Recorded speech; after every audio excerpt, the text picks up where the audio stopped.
Yosua 18.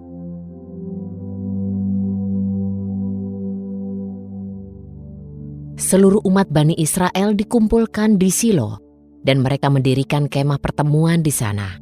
Negeri itu telah ditaklukkan di hadapan mereka. Ada 7 suku masih tertinggal di antara Bani Israel yang belum mendapatkan bagian warisan mereka. Yosua berkata kepada Bani Israel, "Berapa lama lagi kamu akan menunda-nunda untuk masuk memiliki negeri yang telah Yahwe Elohim leluhurmu berikan kepadamu? Berikanlah dari antaramu 3 orang laki-laki dari setiap suku, dan aku akan mengirim mereka.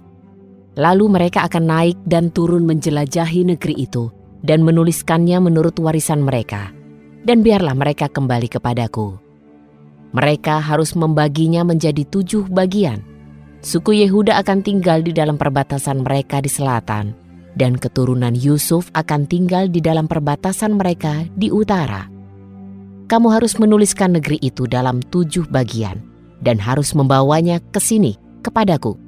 Dan aku akan membuang undi untukmu di sini, di hadapan Yahwe Elohim kita. Sebab tidak akan ada bagian untuk suku Lewi di antara kamu, karena keimaman Yahwe adalah warisan mereka. Suku Gad, suku Ruben, dan setengah suku Manasye telah menerima warisan mereka di seberang sungai Yordan ke arah timur, yang telah Musa hamba Yahwe itu berikan kepada mereka." Lalu bangkitlah orang-orang itu dan pergi. Yosua memerintahkan mereka yang akan pergi untuk mencatat keadaan negeri itu dengan mengatakan, "Pergilah dan jelajahilah negeri itu dan catatlah, lalu kembalilah kepadaku. Maka aku akan membuang undi bagimu di sini, di hadapan Yahwe di Silo."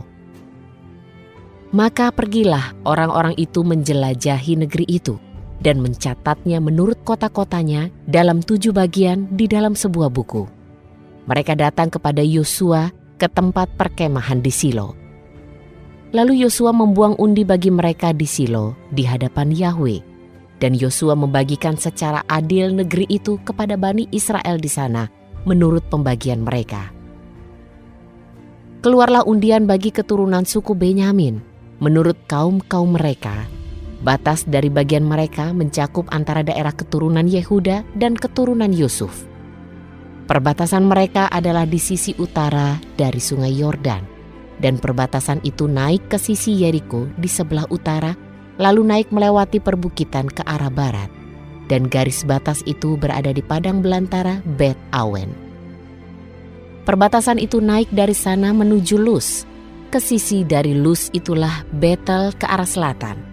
Batas itu turun ke Atarot Adar, dekat bukit yang ada di sebelah selatan Bet Horon Hilir.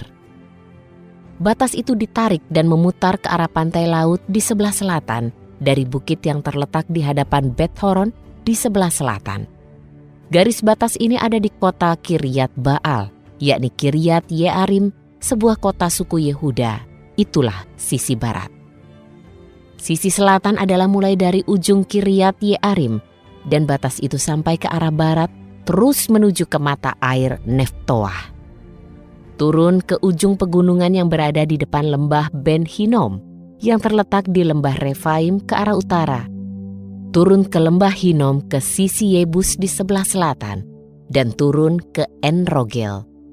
Lalu batas itu ditarik dari utara dan keluar ke En-Semes, menuju ke arah Gelilot yang berseberangan dengan pendakian Adumim, turun ke Batu Bohan anak Ruben, melintas ke samping di seberang Araba ke arah utara dan turun ke Araba.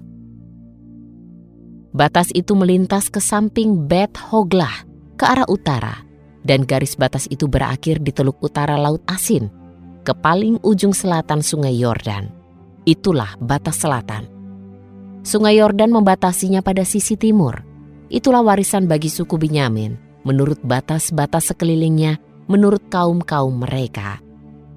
Kota-kota bagi suku Benyamin menurut kaum-kaum mereka adalah Yeriko, Bet Hogla, Lembah Kezis, Bet Araba, Zemaraim, Betel, Ha'awim, Para, Ofra, Kefar Ha'amonai, Opni, dan Geba, 12 kota dan desa-desanya.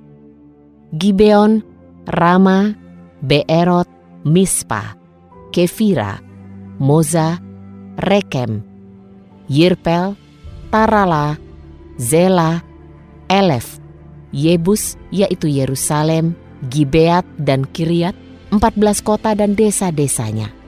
Itulah warisan bagi suku Binyamin menurut kaum-kaum mereka.